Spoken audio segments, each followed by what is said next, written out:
Alors, bonjour tout le monde, Bullflaggers Traders, bienvenue sur ma chaîne, ici Danny Murray pour un autre petit cours de bourse. Aujourd'hui, nous allons regarder comment faire des profits exceptionnels avec une transaction absolument horrible. Donc, je vous montre tout cela à l'instant. Donc, nous avons cette superbe action Mara que tous ceux qui sont en train de trader ont vu aujourd'hui et hier et tout ça. Donc, très bien, belle action qui est venue pour nous et qui nous a permis de faire des profits intéressants. Donc, nous avons ici Mara. Excellente action avec un float quand même assez bas, en bas de 10 millions. Donc tout ce qui est en bas de 10 millions d'actions sur le marché, vous pouvez considérer que c'est un low float. Donc les low float ont toujours beaucoup de potentiel. Et dernièrement, plusieurs low float ont fait des explosions absolument folles. De plusieurs centaines et même des milliers de pourcents. Vous pouvez aller voir par exemple DCIX ou HMNY, deux actions qui ont fait des méchants spikes de fou. Donc moi ici j'ai ça en tête, ces vieux spikes de fou, et je me suis dit celle-là semble avoir un bon potentiel, avait déjà une très belle hausse, donc on commence à garder tout cela à l'œil. J'ai essayé de transiger ici sans vraiment avoir de profit intéressant malgré tout. Mais peu importe, après ça, ça se stabilise. Ici aurait été supposé avoir un endroit où j'achète et je ne l'ai pas fait. Deuxième endroit possible aurait été ici, encore manqué. Donc, évidemment, me voilà dans une action qui commence à monter et que je sais qu'il pourrait aller supernova. Donc, je suis obligé maintenant de chasser l'action, ce qui est absolument contre mes principes. Mais tout de même, je l'ai fait pour cette fois-ci. Alors, faites ce que votre coach vous dit, mais ne faites pas ce qu'il fait, puisque, évidemment, une chose à ne pas faire, puisque dans ce cas-là, tant mieux ça a marché, mais habituellement, on va se faire prendre dans des transactions comme ça. Donc, ayant pas d'action et voyant commencer tout cela à monter, je commence finalement à ouvrir ma position à 2,04$ ici. Alors, parlez-moi d'un point absolument horrible d'entrée. J'ai absolument pas aimé mon point d'entrée. C'était contre toutes mes normes habituelles. Mais peu importe, j'ai décidé d'embarquer. Évidemment, vu que je chassais l'action, j'ai décidé de couper de beaucoup mes quantités. Habituellement, je commence à 2500 pour éventuellement peut-être finir à 5000 ou 7500 ou tout dépendant. Dans le cas ici, j'ai acheté 1500 actions en n'ayant pas trop de stress. J'avais déjà une bonne journée, je crois, cette journée-là. Donc, je me suis dit, quand même que je perdrais un 150-200$, ça ne sera pas la fin du monde. Donc, j'achète à 2,04$. Voilà qu'est-ce qui arrive avec tout ça. Donc, première journée, évidemment, on monte jusqu'à 2,68$ et très belle transaction, acheté à 2,04$ et jusqu'à 2,68$, c'était quand même excellent comme mouvement. Malheureusement, je n'ai pas vendu puisque je me suis dit, je regarde DCX, HMNY, ça me semble être une supernova. Il y a des chances qu'elle s'en aille supernova. Donc, je vais swinger ce trade pour une des rares fois. C'est rare que je swing, mais peu importe. J'ai décidé de le laisser là. Puisque, évidemment, j'avais seulement 1500 actions. Donc, si vous faites le calcul, 1500 actions est environ 3250$ US. Donc, même si j'aurais perdu tout cet argent-là, puisque ça aurait fermé à zéro le lendemain, c'était pas la fin du monde, ça aurait été la catastrophe ultime. Mais même la catastrophe ultime n'aurait pas tué mon compte, donc c'était pas si mal pour moi. Donc, ayant mon risque quand même assez géré, je n'ai pas vendu là pour voir tous mes profits fondre presque à 100% quand j'ai vu le 2,12 environ ici. Donc, j'étais quand même déçu, mais comme j'ai vu souvent, après une très grosse hausse comme ça, on était parti de 1,39 jusqu'à 2,68, on voit c'est pratiquement 100% de profit. C'est certain qu'il y en a qui vont prendre des profits. Donc, les profits se sont pris.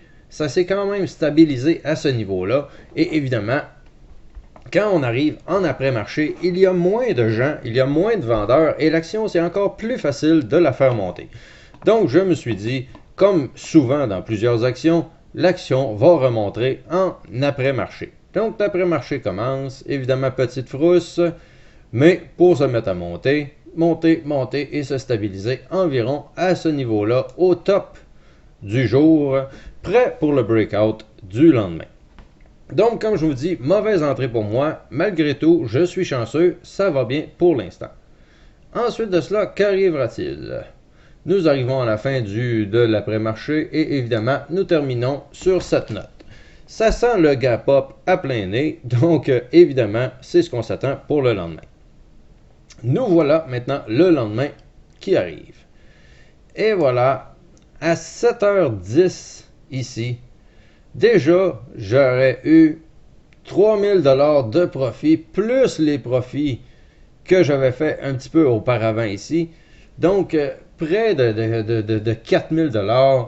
Mais c'était à 7h10, je ne pouvais pas transiger avant 8h le matin. Et moi, quand je me suis levé le matin, il était 8h10 environ. Donc, vers 8h10, nous étions... même pas, je pense que je me suis levé un petit peu avant, mais environ 8 heures, là, je suis arrivé dans cette braquette-là. Mon plan était originalement de me dire, j'ai des actions, déjà, je vais laisser monter ces actions et je vais essayer d'en racheter un autre 1500 quand le risque sera géré pour justement espérer prendre la supernova, mais avec 3000 actions au lieu de 1500. Alors, dans le pre-market, j'essaie. Mauvaise transaction, perd 6, 7, 800, 900 $. J'ai encore mon 1500 actions qui traînent depuis hier, mais je rajoute un 1500, je le revends, j'achète, je revends. Pour arriver à un certain moment, je suis presque sûr de mon coût et j'en rajoute pas juste 1500, j'en rajoute 3000.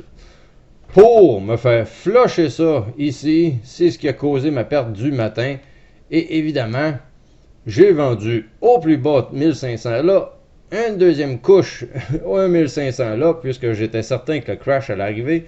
Et quand j'ai vu qu'il n'arrivait pas, j'ai racheté 1500 actions ici pour me reprendre de mes pertes du matin, puisque j'ai vendu environ à 3,90 $ un peu plus tard, donc ça reprenait mes pertes, c'était pas si mal. J'ai encore mon 1500 actions.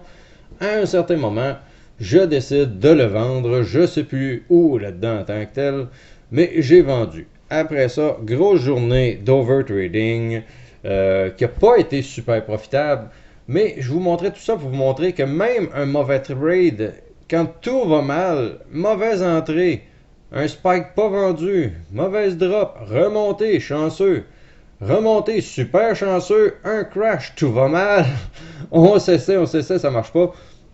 Mais tout ça pour vous montrer que c'était pas le trade du siècle, c'était pas la transaction idéale et tout ça. Mais ce genre de transaction-là peut vous arriver et peut changer le visage de votre compte. Puisque regardez éventuellement qu'est-ce qui s'est passé. Et oui, 7,71 $ qu'on a touché ici. Et moi, évidemment, j'ai repris un setup ici. Je l'ai revendu à 5,10 environ, à peu près ici. Donc, j'ai manqué tout ce qu'il y avait de supernova. Le matin, je ne l'ai pas vu, j'étais pas là. L'après-midi, j'ai vendu au début de la supernova avant qu'elle commence vraiment à exploser. Et je n'en entends pas moins demain. Il va y avoir de l'action, ça sera pas croyable.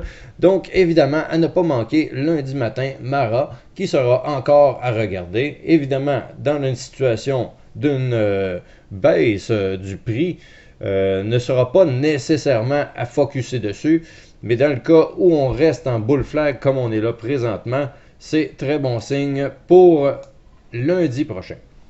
Donc, tenez-vous le pour dit, excusez-moi. Donc, je voulais vous montrer aussi qu'aujourd'hui était une belle journée malgré tout, donc je vous montre ça. Donc, aujourd'hui, c'était une journée sous le signe du swing trading. Donc, j'en fais pas à tous les jours. Ça arrive. Il n'y a pas trop de problèmes en tant que tel. Donc, évidemment, j'avais MJNA, ACBFF et Mara, les trois en overnight, et les trois ont très bien tourné. Donc, vous voyez, ACBFF m'a donné 1000$ US, donc environ peut-être 1300 canadiens. Nous avons Mara, et faites le calcul original, ok? Mara, j'ai acheté à 2,04$, 1500 actions. Ça donne environ 3150$ d'investissement US, donc peut-être 3600$. Donc, on a ici 3125$, je l'ai calculé là, précédemment, là. On arrive à 102% de profit juste avec cette action-là, juste avec un 3000 de capital, qui était pour moi peu, mais évidemment, certaines fois, on est capable d'y aller aussi gros que ça, puisque notre risque est géré. Donc, le risque ne va pas nécessairement avec la quantité d'argent qu'on met là-dedans, mais est beaucoup plus avec notre prix de vente qu'on a décidé de se donner. Donc, petit investissement, mais qui rapporte gros, qui m'a rapporté au-dessus de 100% juste pour Mara. Donc, c'était un super beau swing, super beau trade. Évidemment, on peut toujours faire plus, mais quoi dire de mieux que je rajoute 3125$ US dans mon compte et demain, je reprends avec 3000$ de plus dans ce compte-là. Évidemment, pour la journée, on finit à 5550, donc environ, je crois, près de 7000$. On enlève les frais. En tout cas, tout ça veut dire environ journée de 6500$. Rien d'exceptionnel, mais on s'entend, c'est une belle journée. Et comme je vous dis, si mon plan aurait marché comme il faut, j'aurais été supposé théoriquement d'avoir 3000 ou 4500 actions à la hausse. Donc, à la place de faire 3000$, j'aurais pu en faire beaucoup plus. On parle de 8000, 10, 12 000$ US que j'aurais pu faire et que ça ne serait pas terminé si j'aurais fait mon swing. Sauf que ça arrive souvent que ça redescend tellement vite que ces temps-ci, je suis porté à prendre mes profits quand je le peux.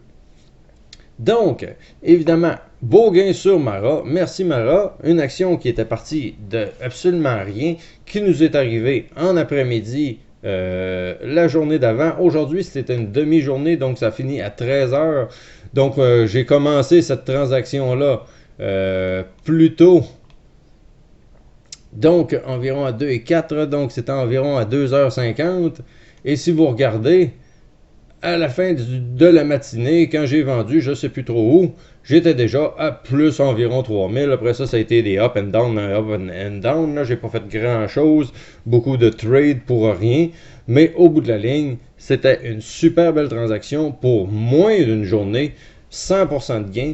Donc, évidemment, pour un trade floppé, regardez juste ce qui s'est passé aujourd'hui, 221%.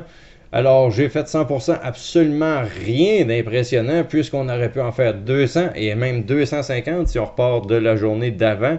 Donc, si on prend tous les gains cumulés, on est dans le 200%. Mais ça a été un flop total. Très mauvaise transaction qui m'a donné un superbe beau gain. Donc, ce ne sont pas toujours les meilleures transactions qui vont payer. Faites attention, je ne vous dis pas ça pour vous mettre à overtrader, mais c'est juste pour vous montrer que ça peut arriver à n'importe qui. Dans le chatroom, une personne en particulier, juste aujourd'hui, avait un compte démo de 10 000 et a fait 5800$ de profit. Cette personne, je crois qu'elle a compris que le potentiel de gain est extrême à la bourse et je suis content pour cette personne-là puisqu'il vient de réaliser quelque chose de très intéressant. Mais j'aimerais aussi que vous le réalisiez. Alors, ne manquez pas évidemment de vous abonner à ma chaîne Danny Murray Trader sur YouTube pour avoir plein de cours de bourse et apprendre à faire ce que je fais. Évidemment, vous pouvez aller aussi sur mon site internet dannymurraytrader.com si vous voulez avoir une conférence gratuite de 1h50 pour comprendre un petit peu le principe de la chose et comment transiger les penny stocks. Donc, évidemment, on part tous avec un petit capital et tout est permis. Dans mon cas, j'ai commencé mon compte avec un petit capital. J'ai jamais commencé un compte avec 10 000$ et plus nécessairement. Je commence toujours en bas et on explose ça le plus possible. Évidemment, ça monte, ça monte, ça monte, et habituellement, ça n'arrête jamais, puisqu'on arrive à avoir des gains comme ça une fois de temps en temps. Donc, si notre compte ne baisse pas, qu'on patiente, on patiente, une semaine, 2 semaines, et boum, on vient d'arriver avec un gros gain comme ça. C'est vraiment super. Donc, c'est bull flag par-dessus bull flag dans votre compte. Donc, apprenez à gérer vos risques. Étape numéro 1, pas faire descendre votre compte. Et quand une belle opportunité se présentera pour vous, elle sera là et vous serez là aussi. Vous pourrez en profiter. Et aussi, dernière petite chose, on va aller voir par exemple MJNA que j'ai ici. Une autre action à regarder que j'ai mis tout le chatroom en alerte à 10-4 ici, qui était clair, net et précis. Tout le monde aurait pu acheter 100 000 actions avec un risque de 20 $. Et regardez, c'est déjà 400 $ de profit d'ici à là. Donc, soyez conscient que souvent, le risque est ultra faible. Et souvent, dans des cas comme ça, ça va se mettre à monter en fou. Et surtout sur les pink sheets et les OTC. Donc, j'espère que votre broker va vous permettre de transiger ce type d'action-là, puisque évidemment, les pink sheets et les OTC, je vous le répète une dernière fois, les pink sheets et les OTC sont les marchés qui m'ont donné le plus d'argent à venir à date à la bourse. Mara, c'est quelque chose, c'est beau. Mais si on regarde MJNA, on peut acheter des fois 100 000, 200 000, 300 000 actions, ok? Juste acheter ici 300 000 actions, puisque le risque souvent est neutre ou presque nul, puisque évidemment, il y en aurait peut-être un bid de 1 million, on achète 300 000 actions et un seul sou nous donne 3 000 de profit. Et imaginez s'il monte pendant plusieurs jours de 3, 4, 5 sous, c'est des 5, 10 000, 15 000, 20 000 qu'on peut faire avec des petites actions vraiment de merde comme ça.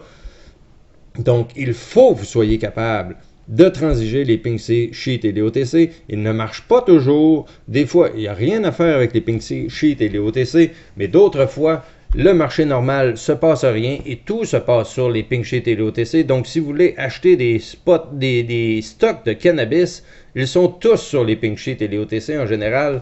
Donc, allez vous abonner à Questrade. Eux, au moins, ils le permettent. La majorité des autres banques ne le permettent pas. Alors, c'est ce qui fait un petit tour de ma journée d'aujourd'hui. Alors, j'espère que vous allez avoir apprécié. Belle journée aujourd'hui, environ 6 500 $ de profit. Donc, ce fut excellent pour moi. Bien content, malgré mes transactions qui n'étaient pas vraiment super. Mais tout de même, on ne va pas se plaindre. Alors, j'espère que vous avez apprécié. Et si oui, vous pouvez exploser ces beaux pouces bleus. Et sinon, ben, on se revoit dans une prochaine vidéo pour d'autres cours de bourse. Merci à tous et on se reparle dans le chatroom. Bienvenue et bonne étude ce week-end. Continuez à étudier avec les liens que je vous mets dans la description et ici sur la vidéo. Merci et passez une superbe journée.